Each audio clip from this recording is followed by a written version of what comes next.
Welcome to Pain with a Purpose, the podcast where we dive deep into the stories of resilience, redemption, and purpose. I'm your host, Chris Woods, and each week we will sit down with guests who have faced challenges with substance abuse, mental health, and recovery. But we're not just dwelling on the past. Instead, we'll explore what keeps them driven towards a purposeful life. Join us as we navigate the journey from pain to a purpose.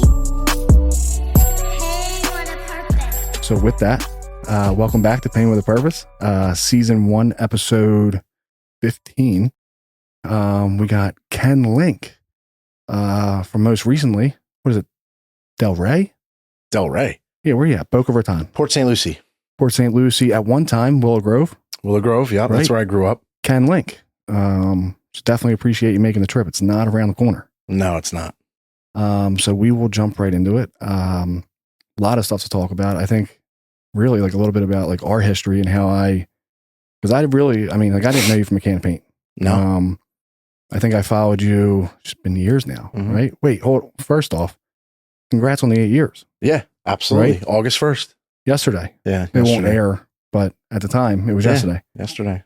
8 years. It's crazy. It moves quick. One and done? First time trying to get into treatment or trying to get in recovery? No. So I tried to get sober in the Philadelphia area for a long time, and it just didn't stick. I would get 30 to 90 days, and then, I think my father, my mother were just like kind of at their wits' end. They didn't know what else to do for me, and my dad started researching other avenues to get me sober, and they found Florida. That Florida was a big thing back then. This was probably 2013,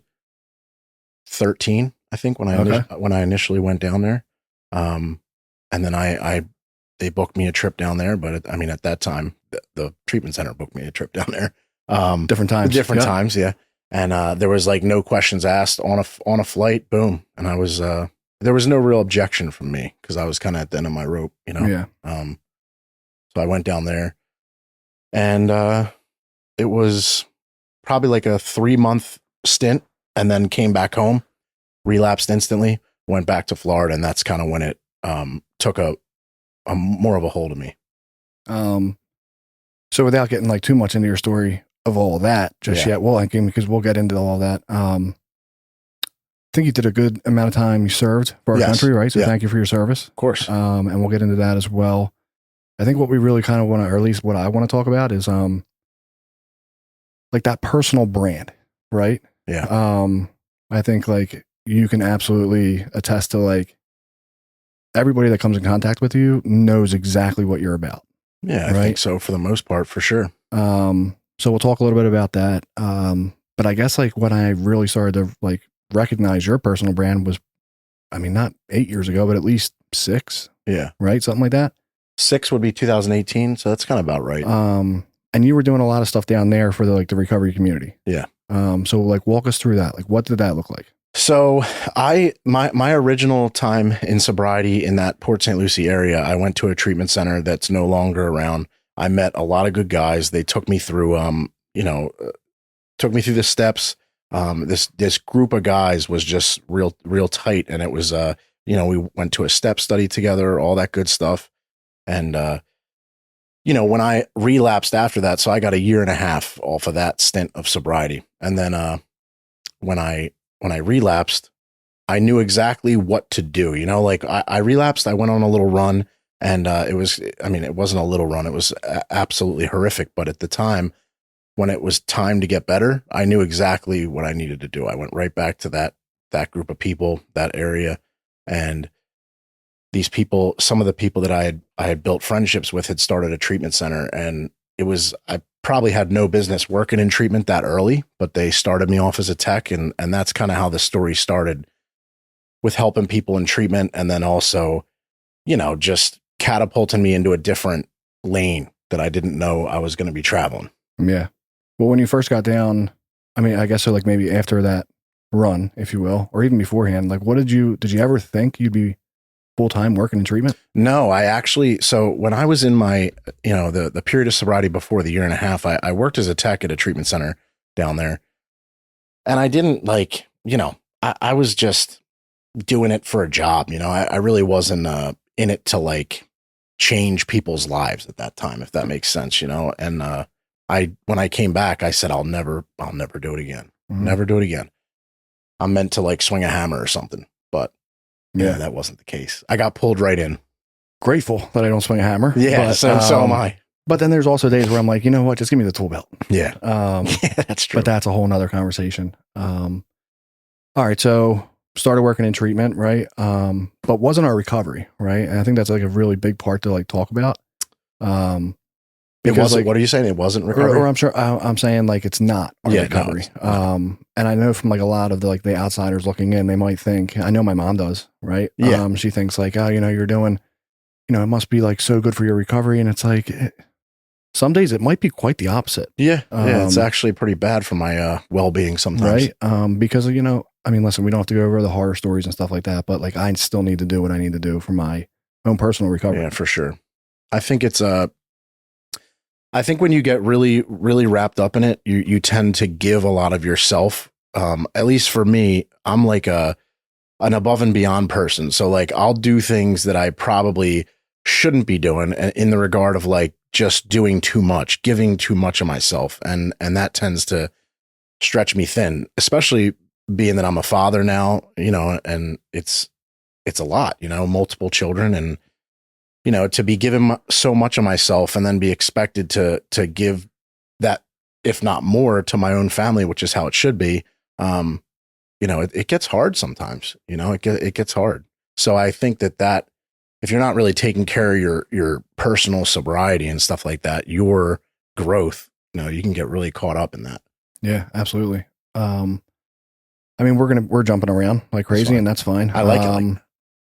Touch on a little bit about like your time in the military. So what was it? Marines, Army? Yeah, I was in the Marine Corps. So basically how it went for me was I was lost. Like when I was after high school, it was just a weird time for me. I was bad on pills. That was when OxyContin was a big thing. And it felt like an out. It felt like an out for me. I didn't join because there was this, you know, patriotic desire in my heart. It was just, I was running for myself is basically what it was. So, I walked into a recruiter's office. You know, I wasn't too feared up. And then I remember signing papers, and I initially went there to do Army. The Army recruiter wasn't there. Like the recruiting offices are weird. I mean, if anyone knows how they work, they just like come and go, I feel like, you know, and then sometimes there's an Army guy there, sometimes there's Air Force, sometimes there's a Marine, and there was just happened to be a Marine. And I thought to myself, you know, well, they got cool uniforms, you know, they're pretty badass, you know, first in the fight. Yeah, exactly. So, and I was always like a history buff. So I knew like every branch of the military, stuff like that. And I'd be lying if I said like in high school, I didn't always admire, you know, veterans and military personnel and stuff like that. But, I never had the balls to pull the trigger on something like that. And yeah. It definitely played into it that I was inebriated to some extent, you know, because I wouldn't have jumped off that ledge, if you will. Yeah. Yeah. Now, what about like after you had entered, right? And like you're there serving, or even when you were in basic training, whatever it's called, like, did your drinking and drugging, like, did that change? Or yeah. So I went into, it's a crazy story, man. Like I remember, so when you leave for boot camp, you go to a hotel, and then they fly you out of whatever the local airport is, and they take you directly to the boot camp. So when I went to the hotel, it's like a bunch of military members that are joining at the same time as you, you know, they're getting flown out to whatever, the Navy boot camp, Air Force, Marines, Army. So I remember everybody being like so excited down in the lobby, you know, they're having, you know, their dinner in the restaurant there. And I remember not being able to stop using until the day I left. So I'm like in my hotel room using, and it was just surreal to me. You know, I didn't think that I was going to be able to do it, because at that point, the fear started to set in. Like, can I do this? Am I even capable of doing this right now? Cause you know, it's really hard. You see yourself in stages in life, and like the person I am today was not the person I was then. So, and like I said, I was running. So I remember everyone being so excited, and I'm like, I wish I could be like that, but I can't right now. And I remember being up in my room and then leaving for boot camp and being sick there. And my only saving grace was they initially drug test you when you get there, but at the time, that was my next question. There was an influx of recruits. I went to Paris Island, and we had to wait in the top floor of this squad bay type thing, an old military barracks. So I stayed in the top floor of that, and it was just a couple of drill instructors, just messing with you the whole time. For 3 days, we stayed up there. They just fed us these lunches and dinners, these box lunches and dinners. And we had to wait until another barracks opened up for our, I guess, recruit class to go in. Yeah. So my only saving grace was that we didn't enter the system really until 3 days in. Okay. So I had time to all I did was I crushed water and just hope for the best. I mean, the only saving grace was I wasn't smoking weed. So there was nothing in my system that wouldn't be out if I just crushed water. Yeah. I mean, I can't imagine, dude. I mean, think about how emotional. I just remember when I'm a few hours removed from drinking and drugging, right? You're at Paris Island, and I'm looking at commercials, first couple hours of withdrawal, ready to cry. And back then it was worse than the commercials, dude. It was they could put their hands on you back then and stuff. So it was surreal, and it was a lot to take in. But the thing I say a lot is I didn't have time to think about the pain of withdrawal. I didn't have time to how you're just laying on a couch, just feeling sorry for yourself. This is, I'm going to die. You're not going to die. It's just this. I didn't have time to think. I was it was go here, go there, go here. Yeah. So it was I just was trying to keep my composure through it all. And then once basic training, came to a conclusion, and then you started serving. Same deal, or were you able to kind of? No. So I stayed pretty good. There's a whole period of, training that you go through. So I went to School of Infantry, after boot camp, and then you get dropped to your unit. And then there's a series of just joining your unit and training with them and stuff before, you do whatever you're doing in your unit. But what did happen to me in the military is I got bad on alcohol. So I started drinking much, much more than I used to, because I knew I couldn't use drugs. So, and it was really not a problem to me to not use drugs, for a good period of time. And I'll kind of fast forward a little bit, because this is kind of where my story takes a little bit of a, it's more of a downswing turn, because I'll say that for me throughout life, it's always been, I needed a brotherhood of some sort. So that was huge for me. So in the beginning, it was sports throughout my childhood, and then it was the military, and that was my fix. So when all of it was coming to an end, for instance, when the sports came to an end, I got a sports injury. I mean, I'm jumping around. I'm sorry that I'm doing that, but I had a sports injury that kind of set me off into the pills initially. Then, it was time to get out of the military, and it was what do I do now? And it was everything was, just new to me, and not I wasn't equipped, it's not like I stopped using drugs, went straight to alcohol. It's not like I worked a program. I didn't talk to anyone. It wasn't I talked to therapists. I was on when I went into the military, I wasn't on any medications. I came out and I was on 10. Yeah. It's it was a lot happened. So, it was just a lot to deal with, I mean, not to mention all the stuff that you're actually, forget the drugs and the alcohol and the mental health, right? All the stuff that you actually had to deal with. Yeah. I mean, yeah, it's everything gets put on. It's almost everything gets put on hold. It's the same thing through addiction. It's whatever trauma you experience, you're stuffing it just to be able to get to that next day, you know? And then it's when you're done and when you're through it all, and then when you don't have alcohol or drugs to cope with anything, then it's you kind of have to confront some of that stuff. Yeah. So you did all that, which was a lot, right? And again, thank you for your service. Yeah, of course. I have a ton of respect for you guys, because whether you did it because you were inebriated or whatever, you still did it. Yeah. I mean, I don't want to downplay anything. It was just this jumping off point for me. That's why I said inebriated. I would never have done it on my own accord, but after it was done, I did it to the best of my ability, it was, I thrive in those types of environments. So, but when it was when it was over, it was over. And then I had to do this, this addiction thing all over again. Yeah. So to segue into all that, right? I mean, as of today, right, you still have somewhat of that brotherhood. Some people call it a tribe. Mm-hmm.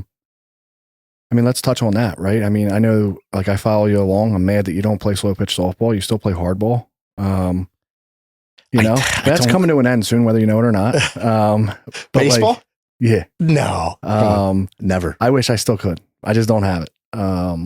But yeah, I mean, dude, so like you still play competitive sports, right? I try and do a lot of things, and you know, I get made fun of by my significant other, says I do too much and what am I trying to prove and all that good stuff. Mm-hmm. Probably just because she wants me at home, but yeah, I do baseball. We started a baseball team sponsored and by the facility that I own, Tribe Intensive. It's called Tribe Baseball, and you know, it's a lot of kids that have gone through the program. I didn't know that. That's pretty awesome. Yeah, we have a couple alumni that play on the team, guys that come through and they say, you know, because I remember when I first came around and the guys that I came up with were like, hey, we're going to the baseball field. We're going to play a pickup game. And it was like, really? You guys do that stuff? Mm-hmm. You know, because I came from like, you got to remember, like when I was doing sobriety up in the Philadelphia area, like I would go to some events here and there, but like I didn't do recovery. Like I didn't get ingrained in anything. Yeah. So like I didn't stick around long enough to get brought into a circle. This was different. So when they said they were going to play baseball, like it lit a fire in me. And then it was like Wednesday, they're playing basketball at night. And, you know, it just turned into this whole thing where like now I had stuff to look forward to. Yeah. You know, it was really cool. So Tribe Baseball, that's been a thing for the last 5 years. It's been awesome, dude. It's been awesome. Dude, I say it all. I say it a lot, and there's a lot of people that have like mixed emotions about it, or mixed opinions, if you will, on it. But like slow pitch softball, sober softball. Yeah. Well, it's huge up here. Yeah, it was United Recovery Softball. Yeah. Right. I might have been 6 months sober, if that. And I was at a meeting, and somebody was like, "Hey, we're gonna go shag some balls." That's literally how you. And I was like, "When's the last time I did that? High school?" Yeah, dude. I went over there, and then like I'm shagging balls, and like you know I'm out in the outfield with this guy, and he's like, "Yeah, I know." I'm thinking he's got maybe 90 days, right? Like, why are we out here shagging balls? Like, we're just bored. He's like, no, I got 4 years. Yeah. And like, we actually play for a team. And I'm like, dude, and like that kind of transformed my whole thought of like, maybe life isn't over. Yeah. You know, maybe I can still have fun. Maybe I can still do the things that I used to enjoy before I burnt my life to the ground. Mm-hmm. I got involved with URSL a little bit while I was up here.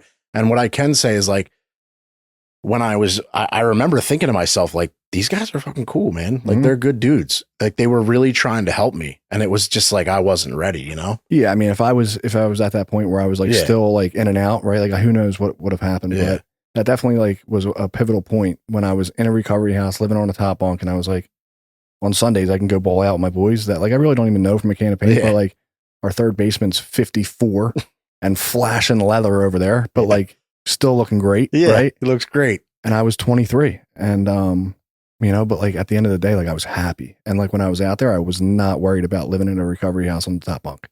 Yeah. I don't know. It was like, and everybody's got a different story in like, I guess the program and recovery, but I just knew I was never going to be the guy like in the meeting, like kind of gatekeeping the meetings. Like I just knew I was never going to be that guy, like the guy that carried the leather bound big book and stuff. I knew I was never going to be that guy. So I needed to like find my place in what I was doing with this whole recovery thing. Yeah. Yeah. I mean, listen, and I was that guy for a good amount of time. Which is fine. I'm not like down. No, I know. But I mean, as I've stayed sober, right? And like my life has gotten more and more full. Like I really can't be that guy. Mm-hmm. As much as I want to, it would be the same thing as like, you know, your wife being like, you know, you're doing too much. And it would be like, no, I got 17 sponsees. It's like the people that can do that and are able to do that, more power to you. Yes. Like we need you. Absolutely. Mm-hmm. I'm just not at that point in my life anymore. I just can't. Maybe I'll get there when my children get older. I don't know, but yeah, it's funny you bring that up because like I thought that was the only way for a long time. Yeah, I mean the things that I've done in recovery it's pretty like to look back on it. It's kind of insane. Mm-hmm. You know, like some of the stuff that I've done, like I did a bike ride for my 5th year anniversary, mm-hmm. like that. It was like a 54-mile bike ride. I remember seeing that. Yeah, from where I was homeless to the treatment center that I started. Like I rode the bike from there to there. and we did like a little video about it. It was like really cool. That was an experience. You know, we did the MMA thing. I did the MMA fight. I was going to say that. Yeah. You stepped in the cage. Yeah.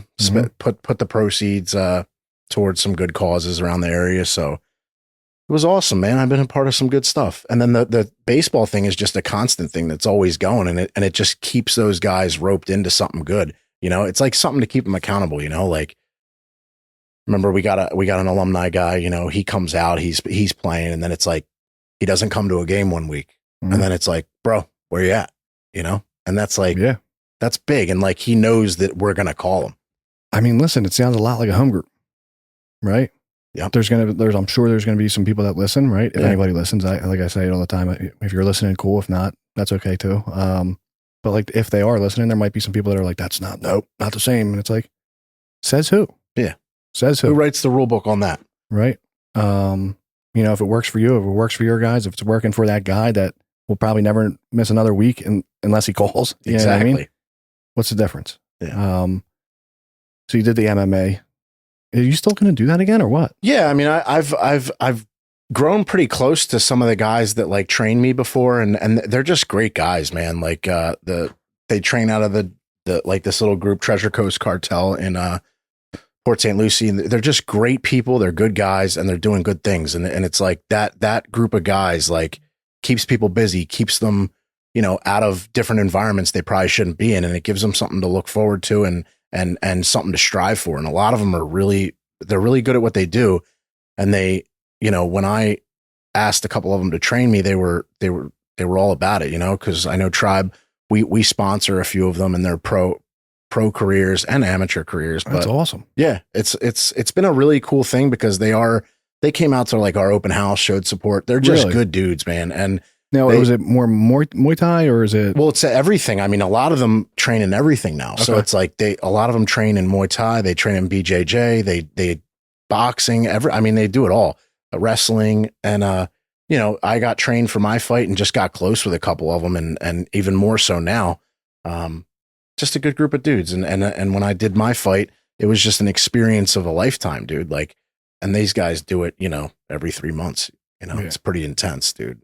It was like, I contributed to this. Like, if you're, you know, you're outside of a corner store and something pops off, you know, you don't have time to think about it. You just fight, you know, but if it's like something where you're thinking about it for 3 months, it's pretty nerve wracking, dude. I can only imagine. Yeah. Yeah. And a lot of those guys, I mean, especially probably the amateurs, right? Still have full-time jobs, right? Dude, they have full-time jobs. They have families, dude. They're grinded, man. And it's, I give them a lot of respect. Like, I made a post about it after it, and it was like, and I talked to a lot of them personally, and it's like, I got mad respect for those guys, dude. Yeah. Like, to do that, and like, they got their families and their, you know, their jobs, and like, they're chasing a dream. And it's just like, I don't know, man. I guess we could all relate to that in some way. Have you noticed any like crossover with them, and maybe not so like specifically with like drugs and alcohol, right? But like just like going through pain in their life, and like they have for found sure. like some sort of like new purpose with like absolutely. Some of them have shared their experiences with me, you know, that they used to struggle with addiction and now they don't, you know, where it's given them that healthy outlet, just much like baseball or softball or anything else. You know, they found their outlet, and it helps keep them off the street and in with their families and doing good things. So yeah. So where do we go from here? We already covered a lot.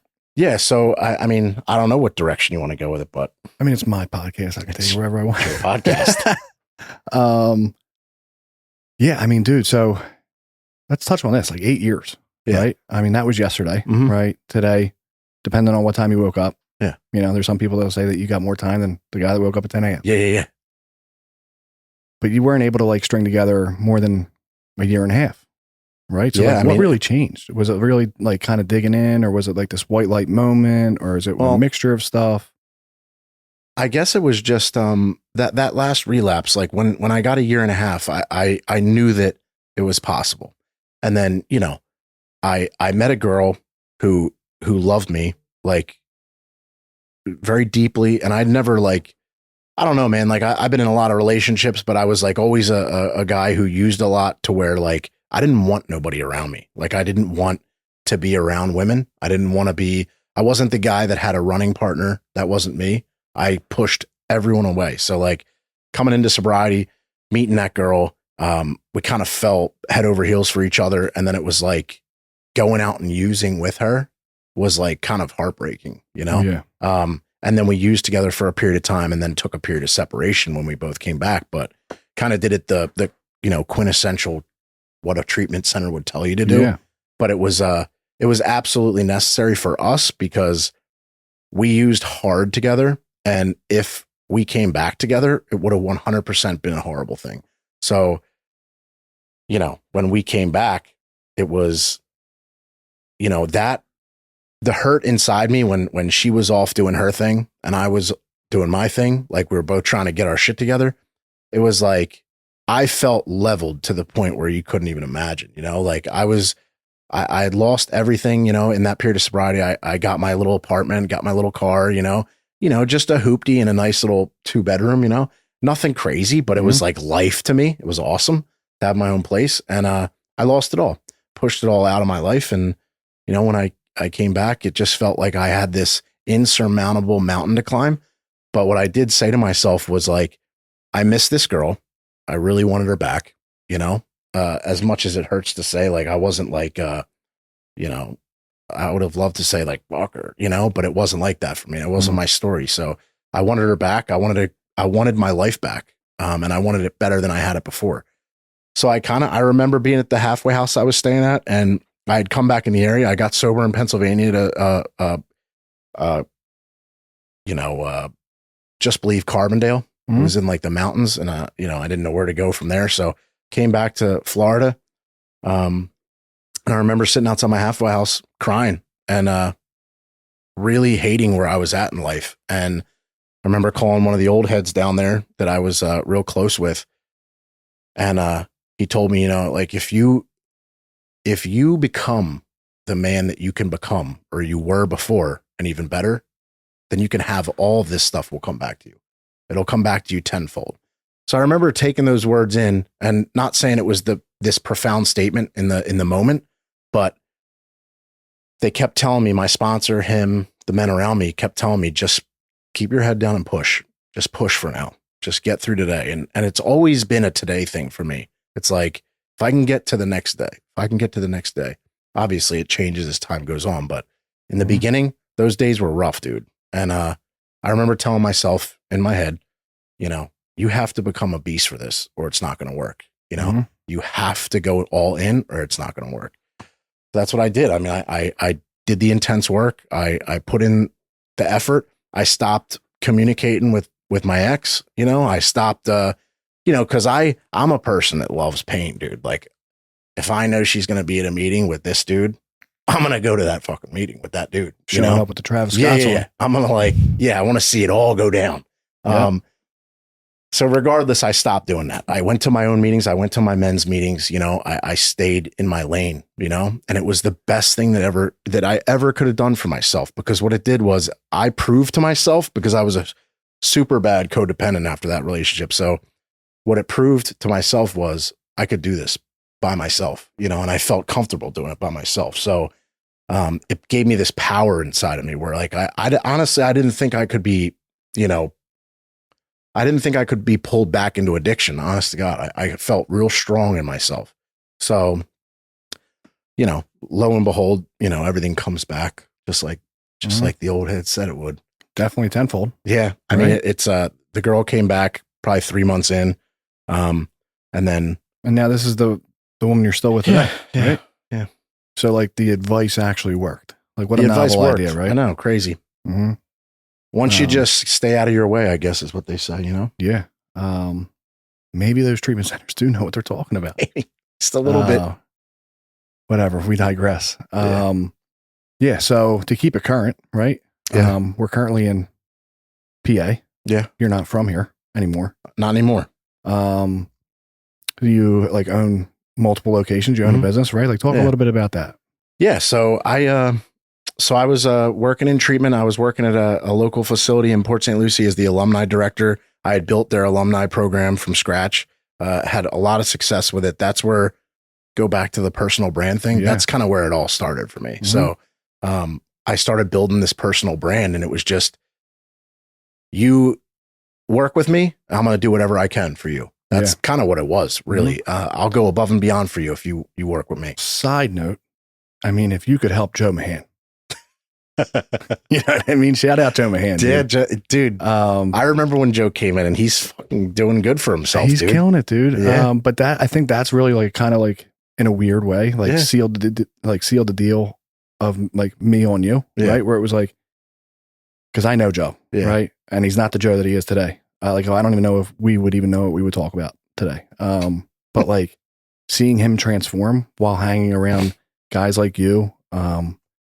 it was like, dude, I know that they're actually doing this thing. You know, it's not all talk. It's not all just for social media. Like, they're really about this recovery thing. Yeah, for sure. I mean, he's one of so many, you know, like there's been so many guys that came up from this area and like just got to work and did what they were supposed to do. And it's always cool to watch because it's like my story. It's like what I did, and it maybe some hiccups along the way, but I feel like everyone has them and they just do good. I mean, he did a great job. I mean, he's got his little son and everything now, and it's good stuff, man. Not to cut you off. So you were talking about, all right, so you were at the alumni thing. You filled out the alumni thing. I did the alumni thing and it was going great. But there was, you know, just some stuff that I wasn't aligning with that current treatment center. And I wanted to change. So I had started like these talks with this treatment center in Maryland about going and working for them. Thank God that it didn't work out because it would have been a nightmare. But my buddy Tommy at the time came to me and said, you know, I'm thinking about starting this treatment center, you know, in this area. Would you want to be a part of it? And I was like, I didn't like know what, you know, he was talking about. I needed more information. I'm like, let's talk. So we had the conversation. He had the conversation with like me and Kylene, my girl. And, cause she was apprehensive. Cause at this time we had my son. So like my son was just born. It's a lot of fear. I was making okay money for a former drug addict, not really, you know, that just got back on his feet. At this point I had, you know, 2.5 years sober. And, it was a scary time because I wanted to take that jump, but it was like starting it, there was going to be a period of like struggle, you know, and it was going to be a little bit tough. And I remember thinking in my head, like, I really want to do this. I really want to do this. I remember talking to Kai and, you know, she was like, I'm behind you, you know, like, let's do it. So, you know, me and Tommy kept that going. I wish I could like share everything that went wrong in the beginning, but it's just too much. And like, I can't share some of this stuff, but, dude, people just hating and trying to like, we've gotten sued by people. We've gotten like, it was just madness, but regardless. So he asked me to do this. I get found out by my other job. They shit can me. And then, you know, we start Tribe like that, you know, and, I remember getting the building. I remember like it was yesterday, dude, my son as a baby running through the lobby, you know, talk about like a gratitude moment, dude. It's, but at the same time, probably feared up. Like, feared up like crazy. Empty building. Like it's on me to fill this place with people that need help. Yeah. And it's like, those are just a lot of pressure, dude, a lot of pressure. But like, again, those types of environments I love. Like, I just love that stuff, you know?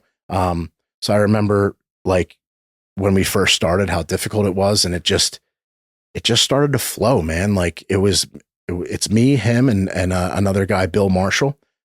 So we own Tribe and we started it in 2019. It was awesome. We had massive success in Florida. We did very well for ourselves. We prided ourselves on not like, having to attach ourselves to anyone. We worked with anyone that wanted to work with us, you know? And it was really good. And we created a good brand, you know? It was a very tight knit group. It's a very small facility, 20 bed PHP IOP. And, from there it grew. And in 2019, we decided to open one in New Jersey, Tommy's hometown, Marlton. So we did that. That came with a lot of hiccups, and you know, a lot of them, but, the state of New Jersey kind of, you know, they were just going through COVID up here and, you know, whoever lives up here knows how COVID was up here, especially in New Jersey. It's like, you couldn't even get anyone on the phone. So it was just shitty timing. And, you know, we ended up getting our full licensure in August of 2023. And, it's been awesome, dude. We have an amazing staff there headed up by Mark Werner. He does a phenomenal job with it. The staff there, second to none. They did a knockout job picking the staff, Mark did, and it's just a beautiful thing. Fast forward to now, and there's things in the works of another facility in New Jersey. Mhm. So it's everything moved so fast for me once I made that decision, like, outside the recovery house, crying, once I made that decision that it was over, I'm going all in. It was like things started to happen for me. And that's when like my belief in God was solidified, was like, once I threw myself into it and into doing the right thing and not so much half measures, that's when doors started to open and started to fly open for me. Yeah. I mean, literally, I mean, it's the same story as me, right? Like and I've said it multiple times, but I remember it was like a vivid moment in like my early sobriety, right? I'm not coming down. I'm going back up 95, right? Going back towards Bucks County in my 2000 Buick Century. It was, limo tent, subs in the back. You know what I mean? It was legit, but the front windows didn't go down. And like, of course they didn't. Well, because I had to put screws in like the actual, like I took the door panels off, put screws through because like the motors were shot. So if I didn't, they would just stay down, or I'd have to take. Do you have a picture of this, Cor? No. I wish you could flash it on the screen for everybody. That'd be great. Yeah, I know. But like, so like from the outside looking in, right? Like, the kid means well, but struggling a little bit still. But like, I remember maybe having like $100 to my name, right? But having like this overwhelming feeling of like, it's going to be okay. Right. No AC in the car. I don't know if I said that. 95 degrees, like it was bad. But I was vibing, you know what I mean? Smoking Newports. I cracked the back window. I leaned back. You had a car, dude. You were ahead of the game. And it was mine. Yeah. You know what I mean? And that was huge for me. Because like up until this point, for anybody that, or, if you've listened to previous episodes, whatever, like I didn't know anything about being a productive member of society. Like making any type of payment for like towards like a car note. You know what I mean? And the crazy thing is I had a car note on that car. But it was mine. It was my piece of shit. Right. That's great. And like, dude, that's where I started. Right. So like, I definitely understand that. Like when I fully dove into, you said something, and the way that I interpreted it was like, when I fully embraced recovery and was like, I'm about recovery at this point, and not like half in, half out, or like not telling these people or not telling these people, but I'll be honest with these people. Like everybody that knows me knows what I'm about.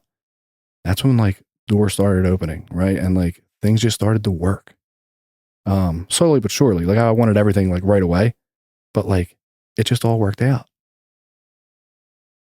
It's crazy. Yeah. I mean, I tell people at the treatment center all the time, like, you guys don't know how good you have it. Like in the halfway house, when you're 35 days sober, it's like, it's just free. You're just free. I mean, your life can be whatever you want it to be. Yeah. Legit, like in that pink cloud, I guess you could call it, is like a real thing, You just got to keep it rolling.